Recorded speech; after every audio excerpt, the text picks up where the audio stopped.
Now at 9, details on plans for a new addiction treatment center in Pittsburgh. President Biden is in Puerto Rico to assess the damage after yet another natural disaster. I'm Mike Emanuel in Washington with more on the federal response coming up. The 4 states' most watched news starts now. Thank you for joining us tonight. I'm Jordan Avi. Authorities in Labette County, Kansas, investigating after 2 people found dead this morning. The Labette County Sheriff's Office received a call around 8:30 this morning that 2 bodies, a man and a woman, were found at 693 16,000 Road in Mound Valley. They have not yet been identified. Their deaths are considered suspicious.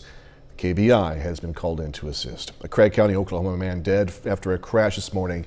Authorities say 60-year-old Stephen King of Welch was driving his golf cart out of a private driveway waiting for traffic to clear. When he drove forward, he hit the side of another car, which made him fall out and get hit by the trailer attached to the car. Authorities pronounced King dead at the scene. The driver of the second car was not harmed. Police in Oklahoma today say they found 2 more victims who were wounded in a shooting at an Oklahoma high school football homecoming game. Police initially said 1 17-year-old died and another 17-year-old was wounded in the shooting Friday at McLean High School for Science and Technology in Tulsa. But authorities say today that 2 more victims were treated for gunshot wounds. A 20-year-old woman, also a 9-year-old girl. Both were treated for their injuries, released from a hospital. Police said the shooter ran away after opening fire during the football game between McLean and Miaa High School. No arrests have yet been made. A Missouri man today took a plea deal for the murders of 2 cattle ranchers. Garland Joey Nelson pleaded guilty, admitting in July of 2019 he had a business dispute with brothers Nicholas and Justin Dimel. The brothers were in town from Wisconsin to collect a $250,000 debt that stemmed from a cattle deal when they went missing. Well, Nelson admitted he shot and killed the 24 and 35-year-old at his mother's farm, then burned their bodies. He was sentenced to 2 life terms in prison without parole. All right, Sam joining us now. First look at the forecast. No complaints about the temperatures, man, but again, that drought is getting more important to look at, isn't it? You're exactly right. We've been dealing with or talking about the drought for quite some time, and I thought I'd show the 90-day rainfall across our area for the last 3 months. And you can kind of see this hole over southeastern Kansas where they've only had about 1 inch, maybe 2, in some of this lighter green in southeastern Kansas. And that just goes to show you just how dry it has been. So exceptional drought continues for that area. A little bit better down in northwest Arkansas and south central Missouri, but really the whole entire area is dry. We're going to have some cool nights ahead as well as some warm days. We have a cooler weekend up in our forecast and also an unsettled next week, and we'll have details on that coming up ahead shortly, so stay with us. Sam, thank you as always. Pittsburgh city officials are hoping a new addiction treatment center is going to alleviate the burden currently on police officers, also hospitals. KOAM's Untitled learned about the benefits of the new center that's in the works. The new 28-bed unit addiction treatment center and a 6-bed crisis stabilization unit is a needed addition for the city of Pittsburgh. We'll also be expanding our mobile service crisis services to be able to actually go with an officer to a home and to be more present in the community and available for services on the spot. Currently, the closest similar unit is in Girard.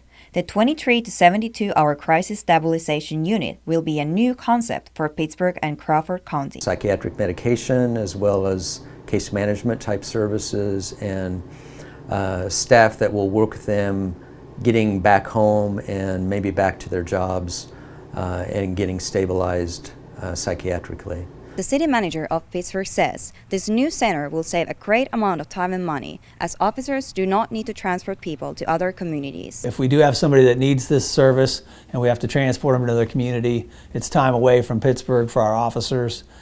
We've estimated it's maybe $250,000 a year in travel time and time away, so it's a big deal. It will also mean more officers remain on patrol in the city during their shifts. Our chief was one of the ones that put in a little plug for the project overall because it is such a huge impact on our law enforcement. This is going to be a good solution with law enforcement and emergency rooms to get people access, quicker access, and the right kind of care in the right moment when they need it. In Pittsburgh, Janna Haudala, KOAM News. Construction on the new center is going to begin in January. It should take about 10 months to complete. Some parts of Carthage, Missouri are receiving beautification projects. One of those is a parking lot renovation at the 6th and Main parking lot. To celebrate its completion, Vision Carthage, among other Carthage offices, held a ribbon cutting.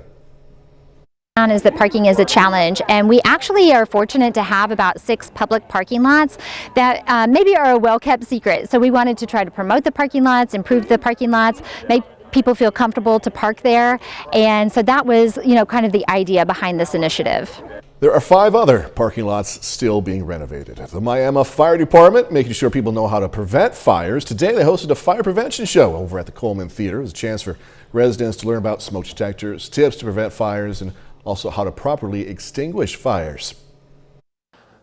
Dress up like clowns and put on costumes and get them interacted with different things. During our show we like to, ask them questions to get them interacted and, make sure that they're having a good time. It's all for them. It's fun for us, but it's also, it's all for the kids. Now, October is also Smoke Detector Awareness Month. It's a reminder to check the batteries in your detector to keep you and your family safe. Nearly a week after Ian tore through Florida, residents in some areas just beginning to assess all the damage. Other communities facing a new threat after severe flooding. Fox News correspondent Madeline Rivera explains. Florida officials warn of further damage from Ian as some local officials face criticism for their evacuation plans. For those who lost everything during Hurricane Ian, distribution centers like this one in Fort Myers are critical. Food, water? Please. Yes, sir. It's one of several providing meals and water to those communities devastated by Ian. And with some stores still unable to reopen, these sites have been the only option for many residents. We're getting what we need to survive, but these guys are awesome. It helps so much. Some communities are still underwater, and the damage could get worse as waterways in the hardest hit areas overflow.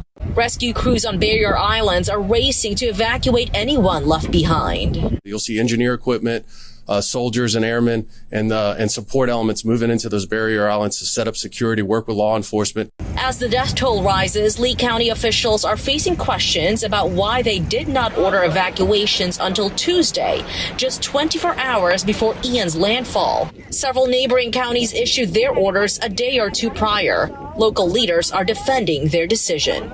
This storm was supposed to go up to the Tampa sheriff. I am confident in our county manager, our leaders, our governor, all of us in law enforcement, that we got that message out at the right time. Lee County has begun consolidating its shelters. Many who fled Ian are now at the Hertz Arena, with local officials hoping to clear out and reopen schools. In Estero, Florida, Madeline Rivera, Fox News. Now, the president touched down in Puerto Rico today to survey the damage there in the wake of Hurricane Fiona. He made a welcomed announcement for the people there dealing with yet another natural disaster. Fox News Chief Washington correspondent Mike Emanuel has the latest. President Biden in Puerto Rico meeting with families and community leaders. It's the first of 2 scheduled visits this week to devastated areas. Hurricane Fiona rocked the island about 2 weeks ago, leaving many without power, and still 120,000 homes and businesses are managing without. And then there are the billions of dollars in damage. Right now, Puerto Rico is in a full recovery mode. It may have been a Category 1 storm, but Puerto Rico is still trying to rebuild its infrastructure after Hurricane Maria hit 5 years ago. We're going to make sure you get every single dollar promised. And I'm determined to help Puerto Rico build faster than in the past and stronger and better prepared for the future. During his trip, President Biden announced $60 million in federal funds to shore up levees and flood walls and create a flood warning system. This administration is trying to ward off critics who came after former President Trump for not doing enough fast enough when Maria struck. The current president admits the island has been slighted in the past. Because they haven't been taken very good care of. Still, some accuse the Biden White House of slow-walking aid. Others fear the U.S. territory will be left behind in the shadow of Hurricane Ian. Lawmakers are pledging support. We'll do everything we can, we always have, to support Puerto Rico now in the recovery after this yet another devastating storm. The administration says it still has a strong team in Puerto Rico helping with the recovery and intend to make sure they have everything they need. In Washington, Mike Emanuel, Fox News. KOAM News at 9 on Fox 14 takes this time now to honor another four-state hero. Stephen King served in the U.S. Army, native of Joplin. King spent time over in Iraq. We are proud to thank and salute Sergeant Stephen King. He's tonight's four-state hero. Sam is next with a complete look at the forecast, and a bit later, sports. Pitt State football continuing to climb in those national rankings.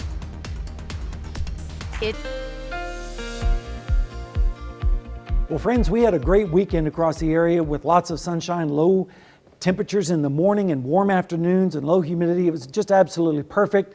And it's still staying that way right now down in Seneca, Missouri, the Indigo Sky Casino Resort. Pretty nice evening, as well as across the entire area. Temperatures this afternoon were very warm, as I mentioned. We started out in the 40s, but we quickly jumped up into the 80s.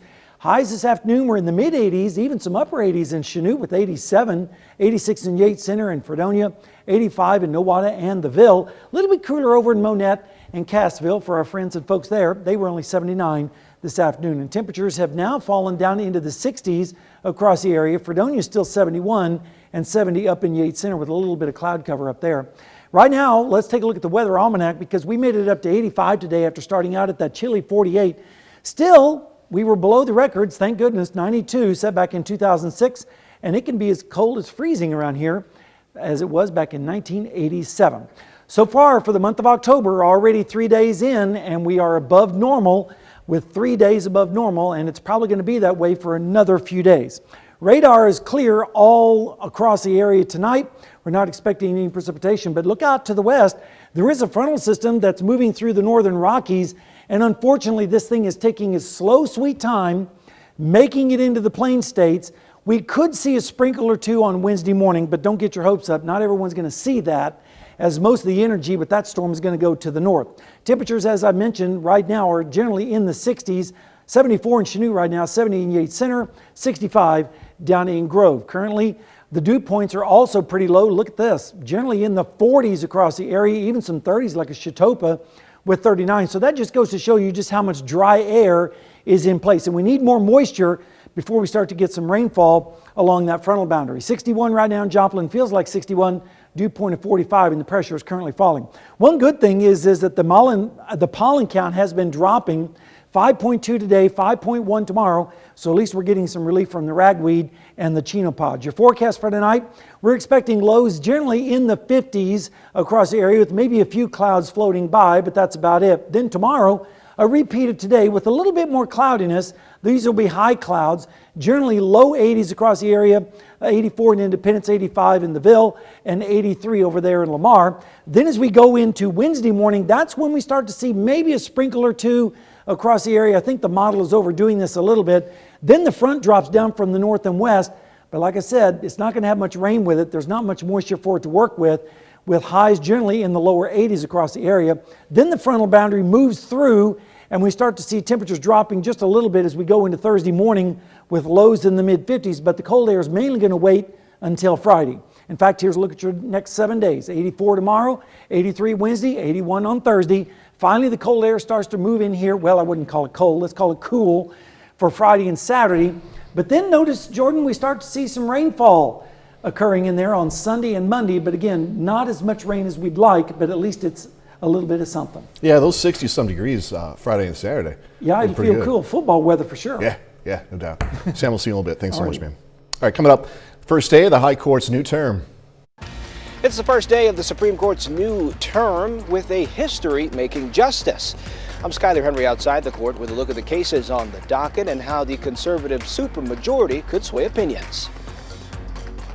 The drivers have been enjoying a welcome break from recent record gasoline prices, but there's concern the OPEC plus oil-producing nations are considering cutting output by more than 1 million barrels a day when they meet this week in the United Arab Emirates. Now, what that means is that would be aimed at lifting petroleum prices, could affect what Americans pay at the gas pump.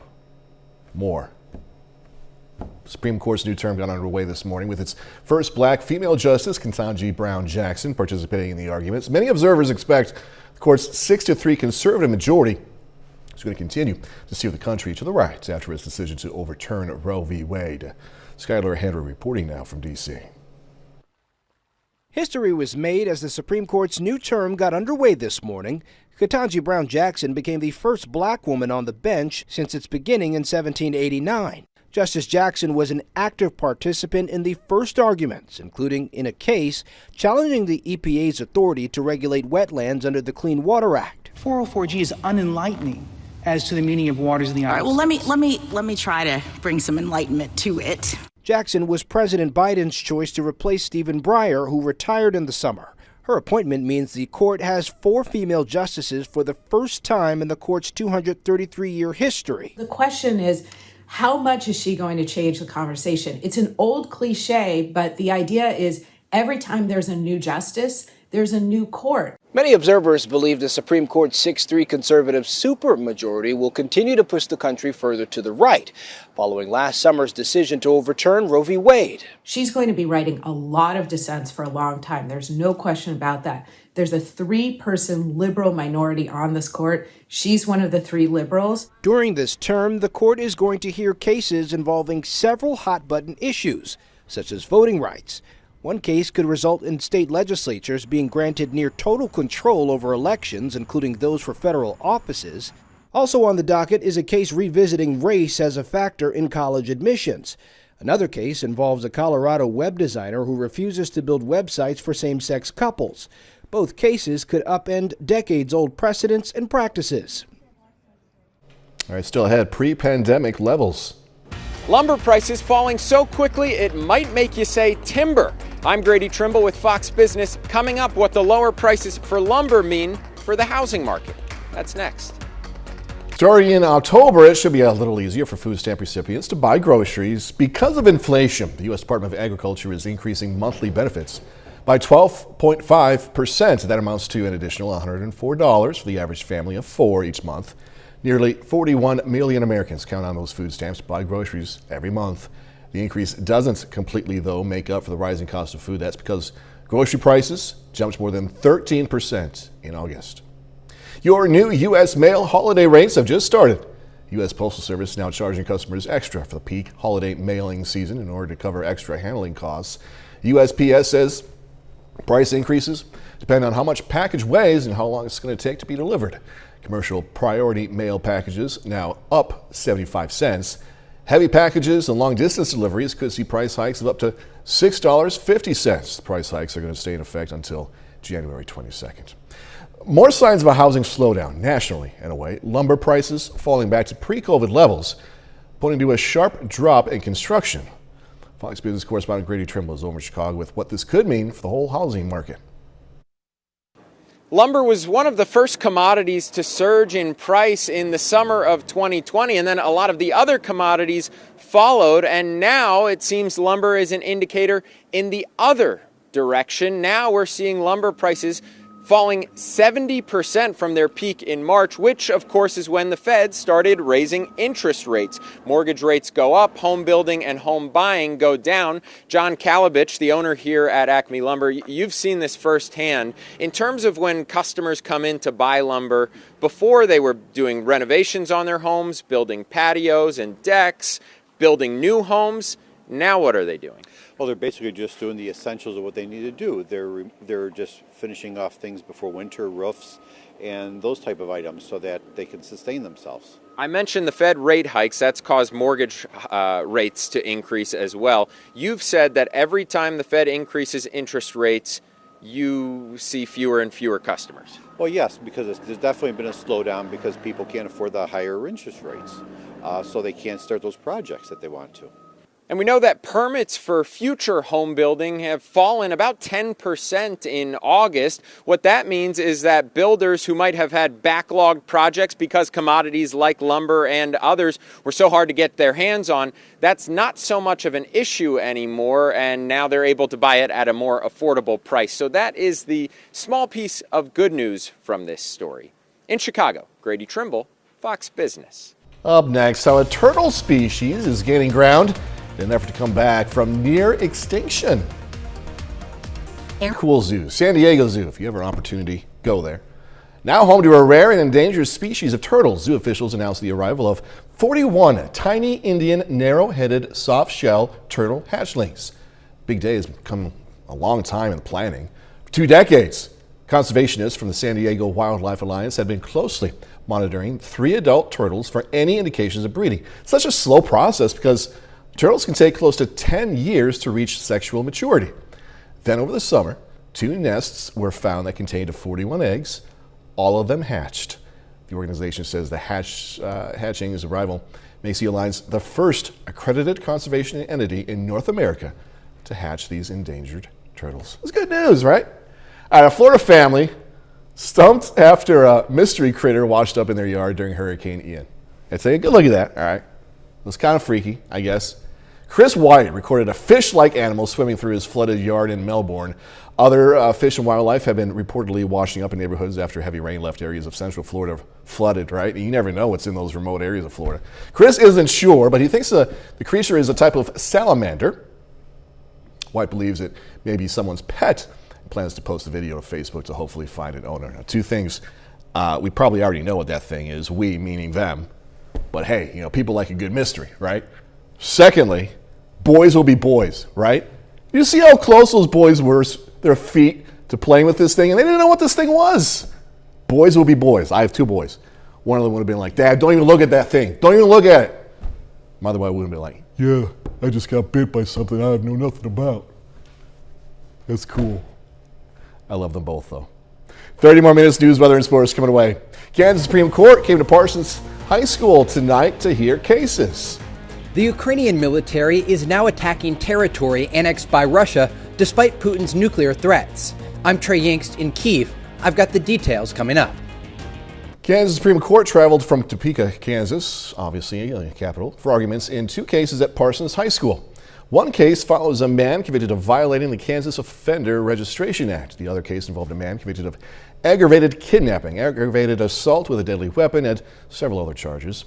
The justices of the Supreme Court traveled to multiple schools in the area to talk about the judicial system, how it works, and invited the community to join the court hearing. A lot of things don't make sense to me, and I don't feel like sometimes that the politicians are on our side. And so I'm hoping to find out a little bit more about the system of checks and balances by looking at our highest judicial system in the state. You can find more on these cases on our website, KOAMnewsnow.com. This evening, Joplin City Council met to approve the potential site of a future Whataburger. The proposal passed unanimously. The site is going to be located at 2014 South Rangeline Road and 2019 South Highview Avenue. There's no word yet on a timeline for the building or opening of the restaurants.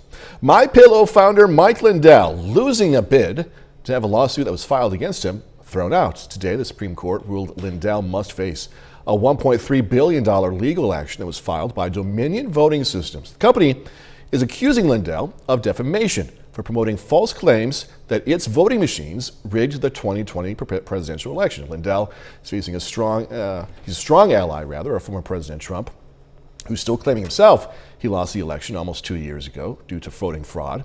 Dominion has said Lindell made allegations he knew were not supported by evidence.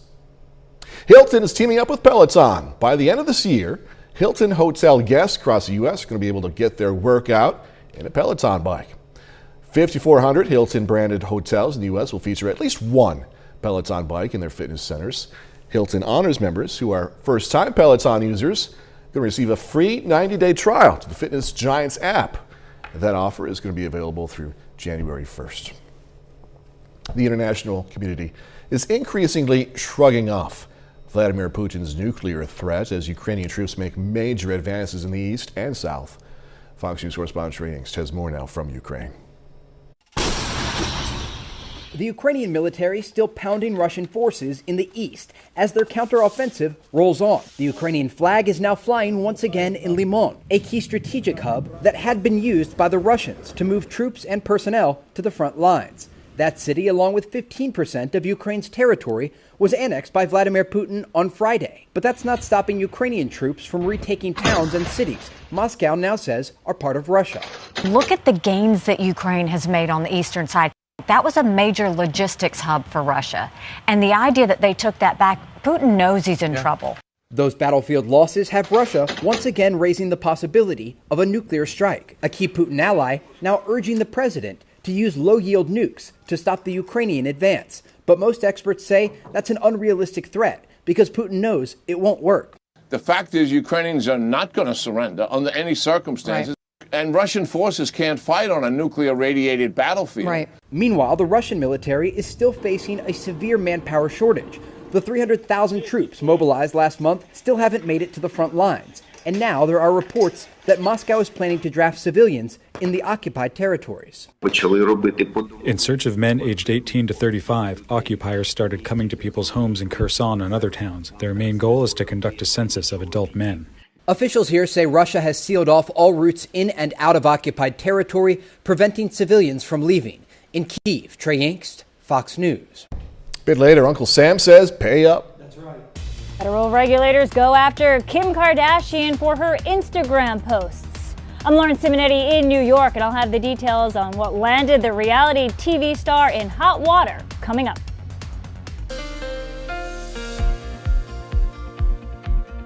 Boy, we have had a nice stretch of weather here the last several days, including the weekend across our area with lots of sunshine, light winds, and warm temperatures in the afternoon. A little bit chilly in the morning, but I don't think anyone's really complaining about that too much.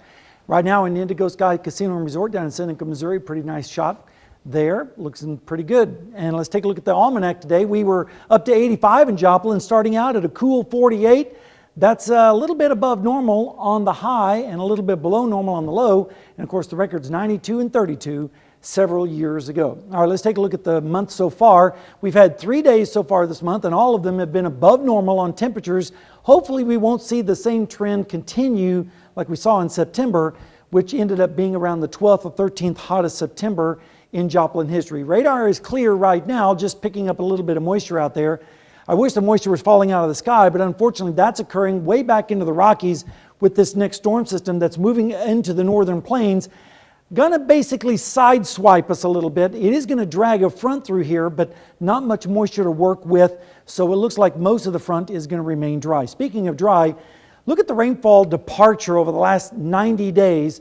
The red here indicates we're 8 to 12 inches below normal in southeastern Kansas. That's how much rain it would take to catch up with the drought that has been ongoing. And you see several areas around 4 to 6 inches is what we would need to basically become even again. Now down in Benton County, Arkansas, they're not doing too bad as they've had a little bit of rainfall, certainly more so than southeastern Kansas. Temperatures right now are in the 60s, a 73 right now in Chanute. That might be incorrect there in Chanute. They might have checked the thermometer there. 61 in Anderson and 67 down in Bella Vista. But the dew points are very low, generally in the 30s and 40s across the area, and that's what allows the temperatures to really fall at night and then warm rapidly during the day, is that dry air and those low dew points. Right now in Joplin, it's 61, northeast wind at 8, it feels like 61, the dew point's 45, the humidity is 56% right now, and the pressure is currently falling. What's also falling is the allergies. That's good. 5.2 today, 5.1 tomorrow, so at least we're starting to get some relief from the ragweed and the chino pop. All right, your forecast for tonight looks like lows are going to be in the 50s, wall to wall, with a few increasing clouds out towards the west, maybe some 40s down in Oklahoma. Then tomorrow we're going to see highs once again in the 80s, a little bit more way of the cloud cover. This will be high clouds across our area and around 85 in Coffeyville. Then as we go through Wednesday morning, notice the model tries to break out some showers and rain showers up to the north, but I think most of that's going to probably be sprinkle activity. It'd be nice if we get some rainfall, but it looks like this front is going to make its way through our area on Wednesday afternoon with temperatures really basically the same behind it as ahead of it. The cold air is lagging behind and won't really arrive until your Friday. In fact, here's a look at the forecast. 84 on Tuesday, 83 on Wednesday, 81 on Thursday. Then the cool air arrives on Friday with 64, and then Saturday 65, and then we start getting back up into the 70s on Sunday and Monday. But at least we start seeing some rain chances, and that rain chance continues into the early part of next week. You know, people I talk to say, I just want time to enjoy fall. Yes. So many times we go from intense heat to, you know, in the wintertime. That's true, and this is a nice transition that we're experiencing. It'd be nice to have a little bit of rain in there to really make those colors pop on the trees. Sam, thank you. You're welcome. As always. If you're ever on the go and want to still be able to watch our newscast live, just download the KOAM Plus app. It's available free of charge on the Apple and Google Play stores. If you have an Android phone, use Google, of course. Also, Roku and Amazon Fire TV available there. Just search for KOAM+. If you have a furry companion at home, you already know they're part of your family, right? They really are. They know you, you know them, and you want them to be around for as many years as possible. That's why October is National Pet Awareness Month to promote the importance of pet health and wellness all year long. Dogs and cats age 5 to 7 times faster than people. That means an annual visit, 1-year visit to the vet is like us seeing a doctor every 5 to 7 years. So those 1-year visits are extra important. I know for our dog, we're taking him to get his teeth cleaned tomorrow.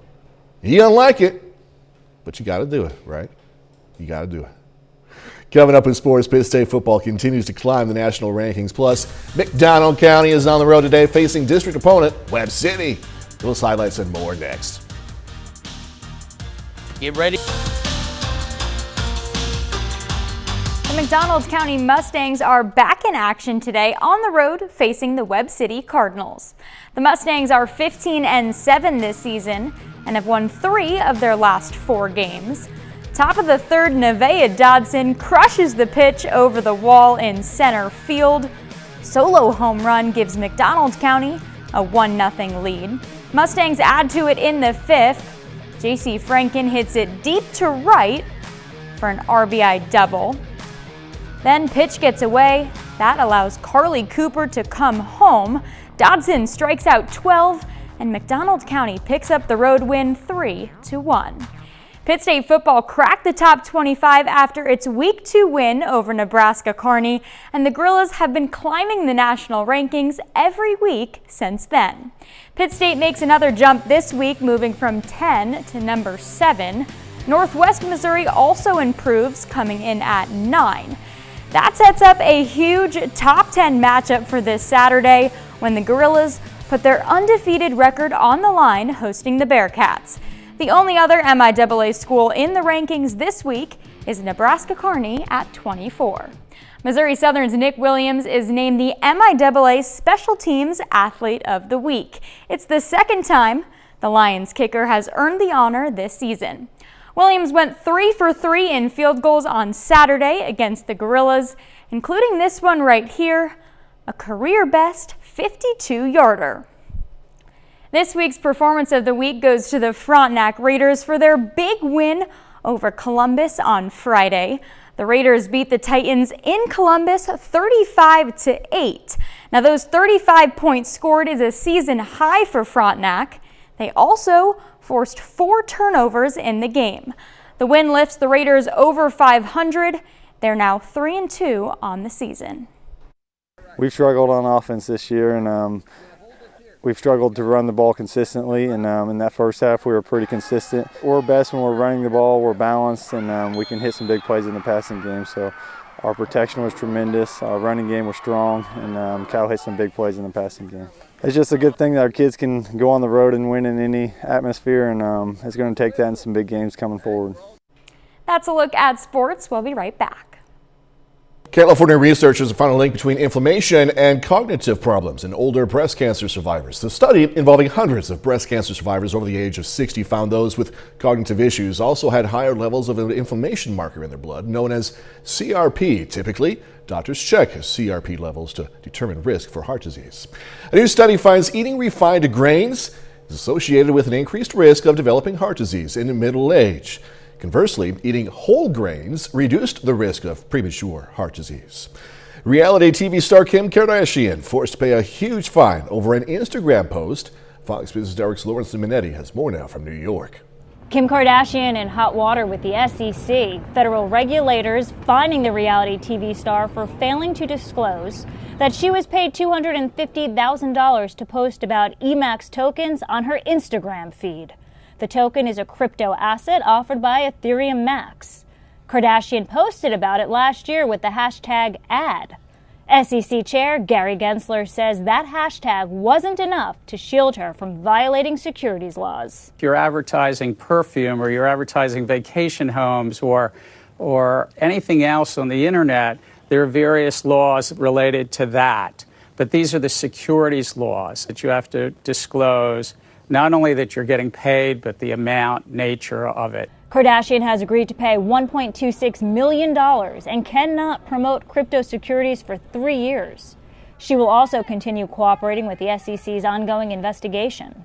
Under the deal, Kim did not admit nor deny the agency's findings. And this was really to protect the investing public when somebody is touting a stock, and whether that's a celebrity, an influencer, or the like. And that's at the core of what this is about. Kardashian isn't the only celebrity the SEC has gone after. In 2018, boxer Floyd Mayweather Jr. and music producer DJ Khaled were also fined for allegedly failing to disclose how much they were paid to promote cryptocurrencies.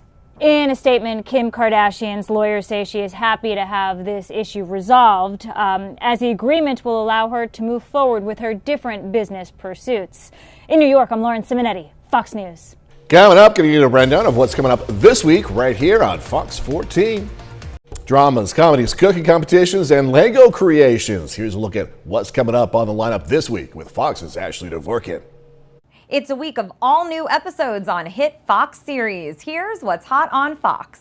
I stopped coming in here after she was gone. Monday on 911, Athena and Bobby investigate the past disappearance of her childhood friend. We're running out of options here. On The Cleaning Lady, Tony, Nadia, and Armand team up in a new venture to save Luca's life. We got a gunshot wound. Tuesday starts with The Resident and several doctors rushing to attend a gunshot victim. When's the band getting here? That's followed by Monarch, with Albie figuring out next steps in his career, working with a new manager and back recording. Breaking news. Wednesday, it's TV theme night on The Masked Singer as 2 new competitors are welcomed to the stage. Oh, hey. Then on Lego Masters, contestants are tasked with building bull riding characters. First order on, here we go. Thursday, return to Hell's Kitchen for a chicken wings challenge, and rock and roll guest Gene Simmons dining with them. When life gives you lemons, make margaritas. Then it's back-to-back comedy with Welcome to Flatch and Call Me Kat. The matchups and showdowns of WWE Friday Night SmackDown get in the ring. On Sunday, the Animation Domination lineup features all new episodes, including voice guests Anna Faris on The Simpsons and Ken Jeong on Bob's Burgers. In Hollywood, Ashley Dvorkin, Fox News. Let's get this Monday over with, okay? So time for tonight. Thanks so much for joining us. Going to leave tonight with video of an attempt in Illinois to break the Guinness World Record for largest dog wedding ceremony. Not a rough time, just full of fun.